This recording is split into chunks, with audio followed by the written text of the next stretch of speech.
So I've had the Toyota Tundra now for 20,775 miles to be exact. Now the question is, do I regret buying it? Not one bit. I love this truck. Now let's talk about some of the different features this truck has and some of the different things I've noticed with the ownership and having it for some time now. So number one, when you start off this vehicle and it is in a, let's say, you know, cold start, you're starting it off, your day's about to start, and you want to get into the car and just head out quick. I've noticed that if you don't let the vehicle warm up or pre-start it, maybe like, you know, from the app and give it 10 minutes or 5 minutes, whatever it be, to get the engine running, when you're going in these low gears, you'll kind of feel a little bit of a I don't know, it feels like a little bit of a lag between the gears, a little bit of a rough change between the low gears, like waiting first and second. And I've noticed that more when you're in that cold start setting. When I have started up with my app, for example, or leave it up running for a couple minutes before getting into the car and I get out from there, then I notice the vehicle does it very smoothly and no problems at all. I don't feel any of that jerking between gears. So I think that it might just be a situation where the vehicle, when it's in a cold start, doesn't like it. So I don't know if I'm right or not, but I've heard supposedly these cars start off in second gear. Maybe you guys can tell me or correct me if I'm wrong, but maybe that has something to do with it. When you're coming out from a cold start and getting into the car and don't give you enough time to warm up, it'll give you a little bit of a harder jerk in the low gears. So far, that's the only thing I've felt from the vehicle that I can say is having a little bit of a weird situation, but it's just those low gears. So to me, not a big deal. So now let's talk about MPG. So I've noticed the vehicle is getting about 16 to about 16 and a half miles per gallon when I'm not towing with the car, when I'm just driving around the city, the highway, stuff like that. Keep in mind, I do mainly, I would say, kind of like highway miles, so that's what I'm getting. And when I'm in the city, it does less, but usually about 16 and a half miles per gallon is what I'm getting. When I'm towing, I'm averaging anywhere between about 10, maybe I think 11 miles per gallon. And that was expected. I mean, most of these cars, that's what they do on average, is somewhere in that ballpark.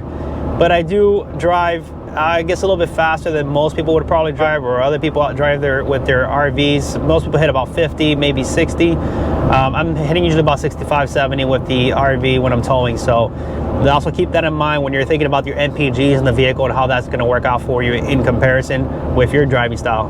Now, as far as the technology in this car with the radio and the Bluetooth and the Wi-Fi and all that kind of stuff, I freaking love it. I mean, it works fantastic. I've had that one or two instances where it may drop randomly out of nowhere, but it's very rare. It does not drop very often. I think, like I said, I've had this car for, I think, about a year now, or just about to be a year.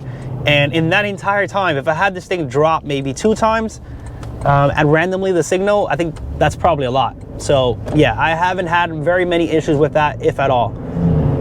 This car for a family, and I've had so many comments and people saying a lot of things. Oh my gosh, you should have gotten a van or gotten a Highlander. You might have seen some comments down below, and if you did read into them, you would have seen some people saying, why didn't you just get a minivan or a Highlander if you wanted a family car?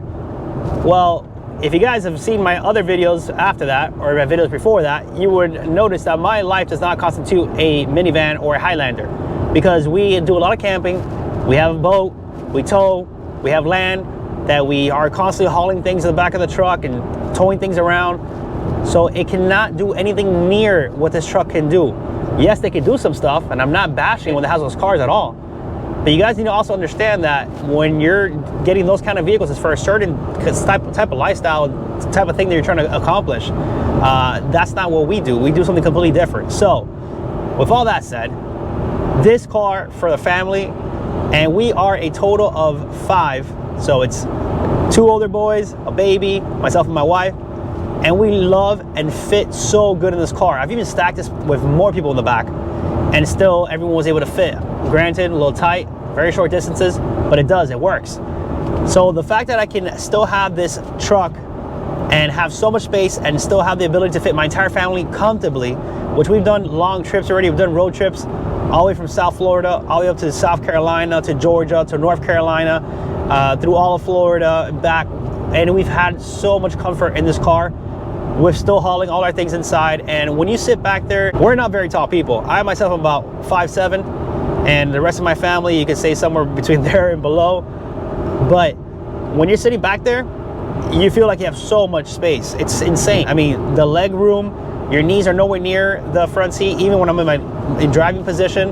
Like I said, I'm not a very tall guy, so you guys out there, some of the guys out there are going to have a completely different experience. But for someone like ourselves, it's so freaking comfortable. I mean, you have so much space out there. So in regards to that, family car, love it.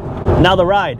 You guys see that I got these RidgeGrappler tires on it. I'm sure there's some tires out there that'll probably make it really, really, really smooth for you. That you won't hear any tire noise. That'll be just probably the perfect, you know, road tires for you.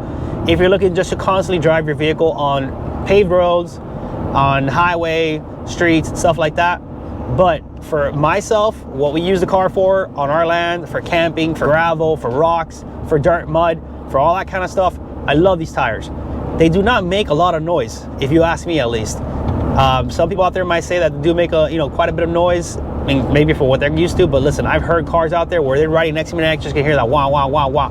You don't get that with this car. It is actually relatively silent in here, and it's a very smooth ride. So what I like about it is that you have the ability to do so many different things with these kind of tires, and they do not feel like a massive tire on there or just something that just kind of like, and I know I get a lot of people like to put these huge tires on their trucks, like these 37 and stuff like that. I'm not one of those guys. Yeah, they do look nice, but I want something that I can use a lot more for my daily driver. And I don't want to put ginormous tires on here because it's gonna, number one, the fuel efficiency is gonna be way, way lower. Number two, I don't know if I'm right or wrong on this, but I feel like it might affect my towing capacity because the tires are gonna be heavier, more power is gonna put into the tires, then it's gonna be less power to be able to haul. So I could be wrong on that, but that's just my mentality on it.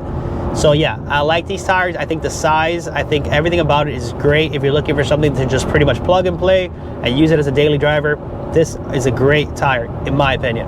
Even though I don't use it much, I love that back window that just rolls down and up.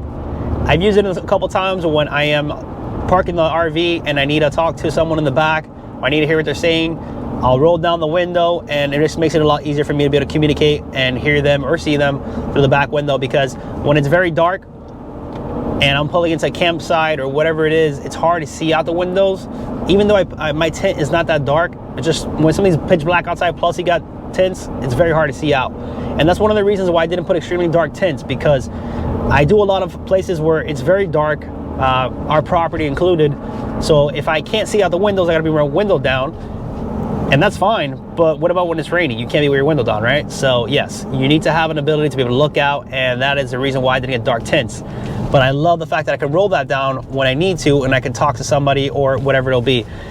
I know people say that, hey, listen, you can use that for, hauling things around, putting a 4x4 through there. I don't think I'm ever gonna do that, because imagine just destroying all the liner here on your roof. I don't plan on doing that at any point in time.